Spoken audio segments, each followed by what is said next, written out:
इस साल का सबसे बड़ा हिट गाना लेके आ रहे हैं खेसारी लाल यादव। जैसे तबला गाना आया, दुनिया गाना आया, तो वैसे ही बहुत ही शानदार गाना लेके आ रहे हैं जिस गाने का नाम है हारमोनिया। इस साल का सबसे बड़ा गाना होने वाला है खेसारी लाल यादव का। दोस्तों इसी गाने के बारे में आप लोग को बताने वाला हूं। तो दोस्तों अगर हमारे चैनल पर नए हैं तो चैनल को सब्सक्राइब जरूर कर लें। दोस्तों खेसारी लाल यादव का गाना हारमोनिया। दोस्तों इस गाने को गाया है खेसारी लाल यादव और खुशी कक्कड़ ने, और गाने को लिखा है कृष्णा बेदर्दी ने, और म्यूजिक से सजाया है आर्या शर्मा ने।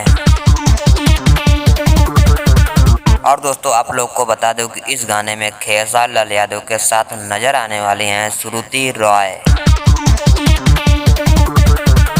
अब दोस्तों हम जान लेते हैं आखिर ये गाना रिलीज कब होगा। दोस्तों ये गाना आपको कल सुबह 7:30 पर देखने को मिलेगा। दोस्तों देखना ना भूलें कल सुबह 7:30 पर खेसारी लाल यादव का गाना हारमोनिया।